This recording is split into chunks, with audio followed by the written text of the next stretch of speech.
So all those refugees coming to Germany, they actually only want to enjoy their life on our costs and milk our welfare system, right? Right? Well, of course not. But nonetheless, this is a position that you will come across shockingly often in today's public debate about the current refugee situation. And that's my commilitone, Philipp Kühn, and I. We decided that we wanted to build some website for a graduation project that would maybe clean up with some of those prejudices. And today I want to tell you about it. When we were approaching the end of our communications design studies, we were thinking about what we could build. And that's the point when we said, let's build a website that supports refugees in Germany. The thing now is, can you really only build a website and have a meaningful impact? Today we already heard from Daniel that you can, of course, go there where there are the problems and you can solve them personally, but is the website really enough? What do you think? Can you really solve a meaningful issue by only building a website? That's the question. And that's the question we asked ourselves as well. So we talked to a lot of people. We talked to people from organizations, from initiatives, and we also, of course, talked directly to refugees. We talked to people like Basel. Basel originally comes from Damascus, and he fled the Syrian war less than a year ago, where he worked there as an assistant professor in IT after graduating in information system engineering 3 years ago. And when we talked to him and other refugees, then, I mean, what would you suspect is the most meaningful thing for them that they want to have or that they need now that they live here in Germany? Of course, there's things like basic healthcare, like hygiene, like a place to live, food, that's obvious. But the one thing that we were hearing over and over again, and that also Alison mentioned earlier today, is that a job is actually something they really need. And they needed to build their own life here and to find their place in a new foreign society. We also talked to people like Lutz, employers, people running a company. Lutz founded a digital agency called HTW, and they're building digital products like websites, that kind of stuff. And if you're running a company in the sector, then one of the hardest challenges will be to find young, talented people to work with your company because it's such a highly competitive market. So you would think this is an easy case, right? On the one hand side, we have this constant influx right now of young, really motivated people coming here. They want to build their own life. And on the other side, we have companies like the one that Lutz is running in sectors like IT, but also healthcare, crafts, and engineering. They're really struggling to find new motivated employees. So they should just naturally find each other, right? But from our research, we found out that this is not really the case. So when we, as designers, learn about something like this, then we like to analyze it, and we like to understand the problem, because if we understand the problem, then we can try to solve it, and in the best case, of course, find a solution. And that's what we did. And we started off with the question, why is it that refugees and employers are not connecting with each other when it seems that they should do just exactly that? And it's not that hard to understand, to be honest. I mean, if you imagine you went to the Middle East right now and you arrived there and you had to create a CV and you had to approach employers and you wouldn't know which employers to approach, how do you approach them, and in the first place you wouldn't even have a desktop computer to create a CV, then how would you find a job? It would be really, really hard. So when you come to a foreign country and then you have a set of different cultural realities, so that's what makes it super hard.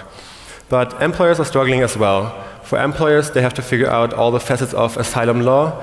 They have to figure out who can work where and when, and they have to figure out how much they can pay them, how much they have to pay them as a minimum, who do they have to ask for permission, all those things. It's not that easy for them. So on both sides, we have a lot of questions.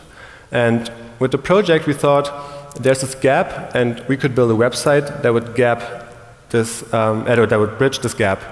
So what we tried to do was we built workeer, the first job board for refugees. Because with those different target groups, the special target groups, we had a special set of goals that we wanted to reach. So the first thing was we needed to convince employers to give the idea of employing refugees a shot. They have a lot of doubts, as I said, about the legal aspects, and also if there are really people coming here that would be valuable to their company.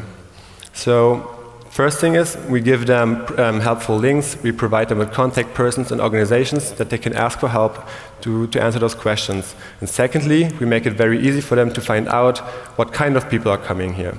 They can look it up within minutes. They can just go on the website, look at the profiles, and they will know if they should maybe try it out. The second thing is that we want to enable refugees to take their fate into their own hands.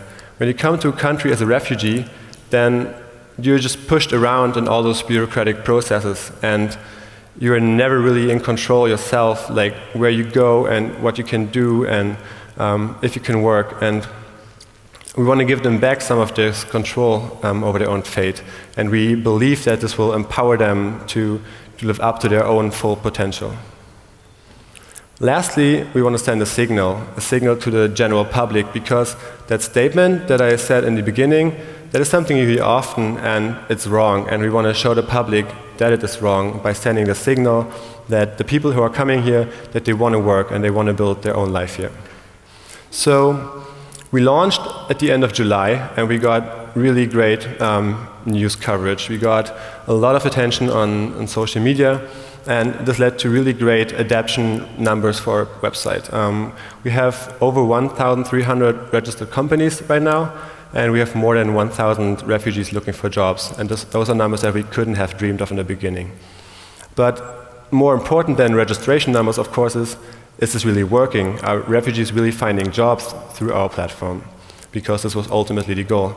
And a few weeks in, we started hearing the first success stories of people having good interviews and people getting invited and things like that. And this is where I want to come back full circle to the beginning of my talk, because 2 weeks ago, I visited Basel and Lutz, because Basel actually applied at HTW for a position as a developer, and Lutz really liked him and invited him to an interview, and he was really impressed by the skill set, by the qualifications, by the motivation, by the character of Basel, so he offered him a job. And Basel accepted it, and he really now has a chance to build his own life here. He earns his own money, he can build social contacts, he can start learning more German, so it's really great for them. It's also great for Lutz's company, so it's a win-win situation. But what I believe is that there's something else in this, something that's maybe not visible at first sight. It's that successes like this actually are very good for our society as a whole. Our entire society can benefit from those successes, because when we integrate those people successfully, then we proactively encourage a cultural exchange. And we, living here in Germany, working here, we can only learn from people with different backgrounds, and this will ultimately make us richer and better people individually, and also, as I said, as a whole society. So maybe this entire refugee situation, maybe we shouldn't consider it so much as a crisis, but more as a chance that we should embrace and make the best of. Thank you.